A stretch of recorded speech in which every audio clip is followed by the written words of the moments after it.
1945년 5대의 PBF 어벤져 항공기가 버뮤다 삼각지대에서 늘 하던 훈련을 위해 비행했어요. 훈련 중간에 맑은 날씨 예보에도 불구하고 비행기들은 강한 비와 극심한 바람을 맞았습니다.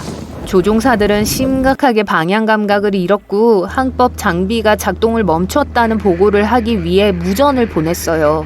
기지가 마지막으로 들은 말은 첫 비행기가 10갤런 아래로 떨어지면 우리 모두 추락한다는 것이었어요. 그러고 나서 정적이 흘렀죠. 5대의 비행기와 14대의 승무원들은 그렇게 영원히 사라져버렸어요. 1492년 신세계로의 첫 항해에서 크리스토퍼 콜럼버스는 버뮤다 삼각지대를 항해했어요. 콜럼버스는 어느 날 밤 배의 갑판에 있을 때 전에 본 적이 없는 먼 곳에서 거대한 빛이 나타나는 걸 발견했다고 보고했어요. 방향을 찾기 위해 나침반을 살펴봤지만 판도값이 불규칙했죠. 여러분은 아마 어떤 세계 지도에도 버뮤다 삼각지대가 나와 있지 않다는 걸 알아차렸을 거예요. 공식적인 기관들이 그 지역이 실제로 존재한다는 걸 인정하기를 거부하기 때문이에요. 한 인기 있는 이론에 따르면 이상파랑이 이 많은 실종에 책임이 있다고 해요. 과학자들은 이상파랑을 극한의 폭풍 파도라고 불러요. 이것들은 동시에 다양한 날씨 패턴이 일어날 때 발생하는데 예상치 못한 큰 파도를 일으켜요. 목격자들은 이 파도가 거대한 물의 벽 같다고 말했어요. 이 파도라면 왜 배들이 흔적도 남기지 않고 빠르게 가라앉는지를 설명할 수 있어요. 버뮤다 삼각지대는 날씨가 꽤 격렬하고 가늠이 안 되는 곳이에요. 폭풍은 빠르고 예기치 않게 발생했다가 곧 사라져요. 눈 깜빡이는 순간 놓칠 수 있죠. 이게 왜 조난 신호가 거의 없었는지를 설명할 수 있어요. 조종사와 선원들은 날씨가 변할 걸 전혀 예상하지 못했던 거예요.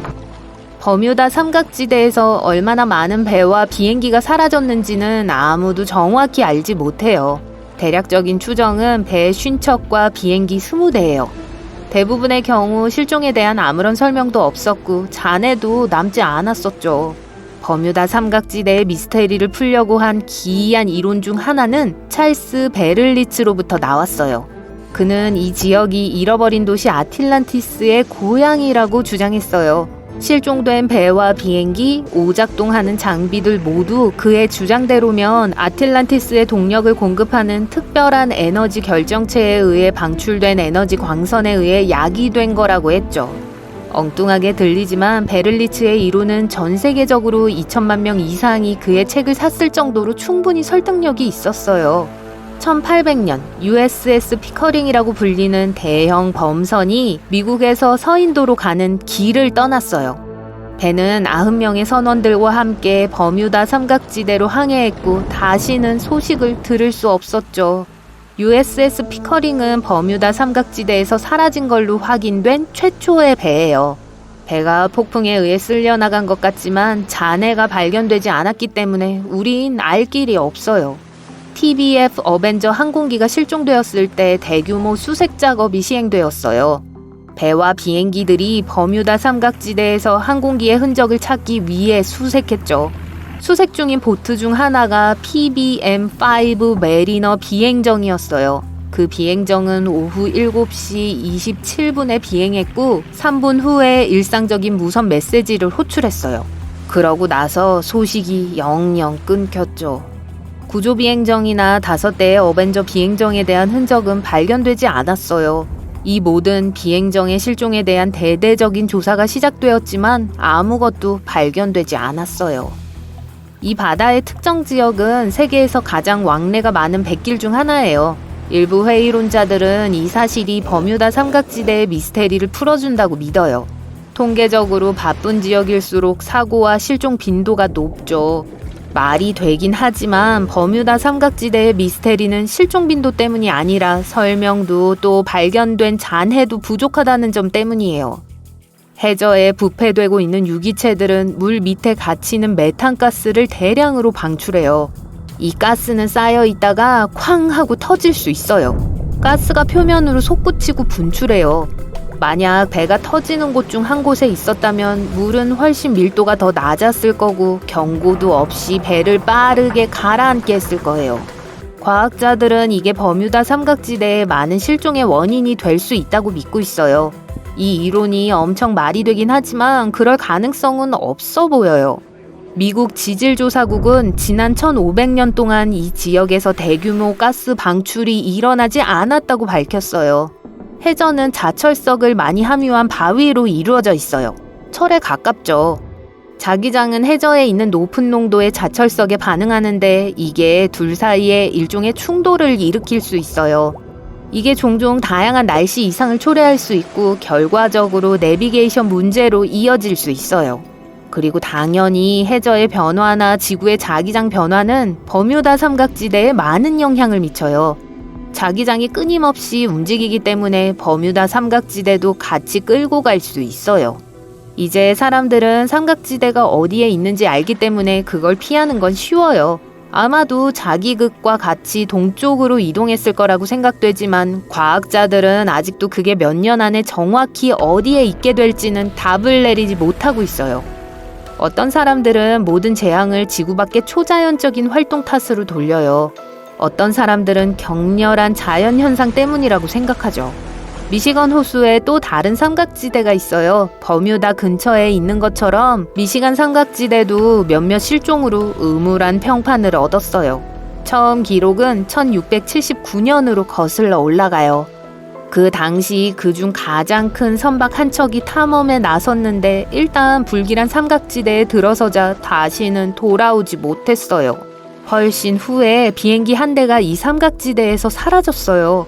그곳의 하늘은 보통 아주 맑지만 1883년에 어떤 사람들은 거기서 비정상적인 걸 목격했어요.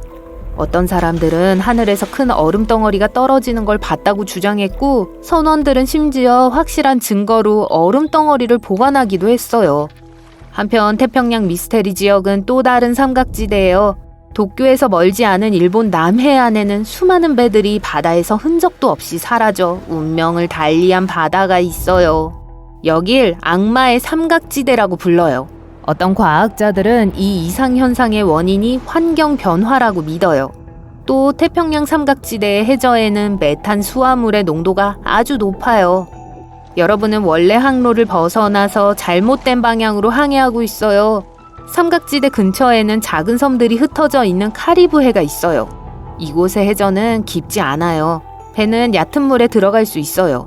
이제 배가 모래톱에 갇혔고 여러분은 자신이 어디에 있는지 몰라요.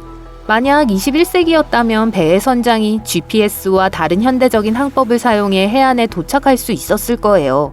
하지만 가장 흥미로운 건 버뮤다 삼각지대의 영토에서 자북이 이미 오랜 시간 동안 진북과 일치하지 않았기 때문에 이번에는 나침반이 제대로 작동할 거라는 거예요.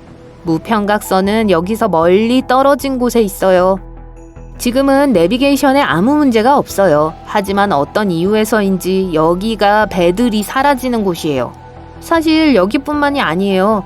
대서양 전역에 걸쳐 수많은 배들이 사라진 곳들이 있어요. 버뮤다 삼각지대는 이런 곳 중 상위 10위 안에 들지도 않아요. 여기서 많은 배들이 사라지는 주요 이유 중 하나는 대서양에서 가장 인기 있는 선박 항로 중 하나가 버뮤다 삼각지대를 통과하기 때문이에요. 그리고 한 곳에 더 많은 배가 있을수록 난파선도 많아지죠. 간단한 확률이죠. 그러다가 점점 이상해져 가요. 다른 이론에 따르면 이 지역에 시공간의 틈이 있다고 해요. 배와 비행기가 이 틈으로 빠져 들어가 과거나 미래로 가게 된다는 거죠. 하지만 어떤 이유에서인지 이 이야기에 대한 단 하나의 증거도 없어요. 어딘가에 틈이 숨겨져 있다고 생각할 이유가 없어요. 외계 문명기지가 버뮤다 삼각지대에 위치해 있다고 해요. 다른 은하에서 온 방문객들은 선원들과 같이 배를 훔쳐 아무도 배의 잔해를 찾지 못하게 하죠. 이것 또한 과학적 근거가 없는 널리 알려진 신화예요. 삼각지대 어딘가에 크라켄이 살고 있어요. 이들은 배를 침몰시키는 거대 오징어이자 선원들 사이에 내려오는 전설이죠. 하지만 거대 오징어는 바다 깊숙한 곳에 살아요. 기차의 반 정도 크기까지 자랄 수 있지만 오징어가 큰 배를 침몰시켰다는 사례는 기록된 적이 없어요. 그리고 버뮤다 삼각지대에는 한 번도 보인 적이 없어요. 옛날 사람들은 이 생명체들의 존재를 몰랐기 때문에 이걸 처음 봤을 때 거대하고 끔찍한 괴물로 묘사한 거예요. 대왕 오징어는 지구상에서 가장 찾기 힘든 생물 중 하나인데 과학자들은 이들을 찾기 위해 수중 음파 탐지기 장비를 써야 했어요. 오징어들은 어두운 심해를 벗어나는 걸 좋아하지 않고 배에서 나는 소리도 무서워할 거예요. 그러니까 오징어가 용의자라는 건 오해겠네요.